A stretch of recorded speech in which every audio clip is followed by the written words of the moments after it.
In the 17th century, the air itself became a mystery to unravel. Across Europe, curious minds probed its invisible properties.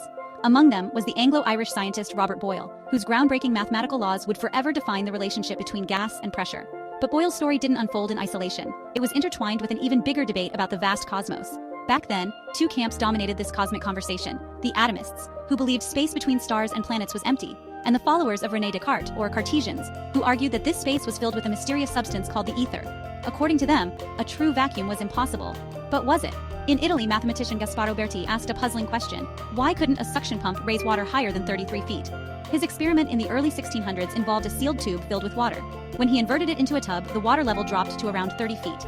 Evangelista Torricelli, inspired by Berti's work, took it further.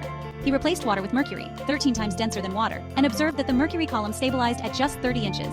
Torricelli proposed something radical: the weight of air above the dish pressed down on the mercury, balancing the liquid in the tube. The space above the mercury? A vacuum. With this simple experiment, he invented the mercury barometer and demonstrated that air itself had weight. The French scientist Blaise Pascal heard of this barometer and conducted a bold test.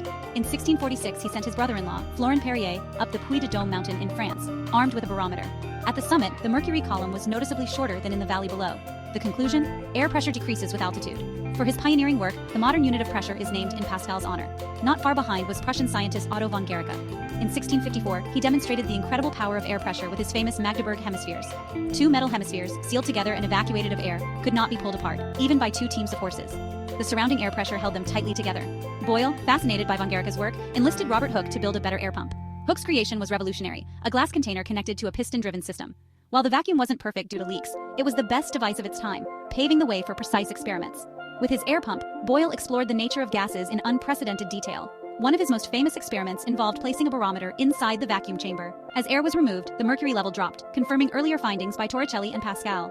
Boyle also noticed that as the volume of air decreased, its pressure increased, a discovery he published in 1662, known today as Boyle's Law. This foundational principle states that the pressure of a gas is inversely proportional to its volume when temperature remains constant.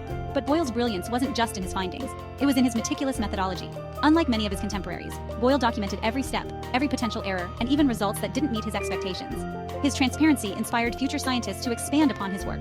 Boyle's studies laid the groundwork for the ideal gas law and the modern kinetic theory of gases, which describes matter as moving particles. His experiments on air pressure and vacuums not only answered age-old questions, but also ignited humanity's curiosity about the invisible forces shaping our world. From mountains to laboratories, and from barometers to air pumps, the 17th century proved that even the air around us holds secrets waiting to be uncovered. If you enjoyed my video, please like, subscribe, and share. Thank you for watching.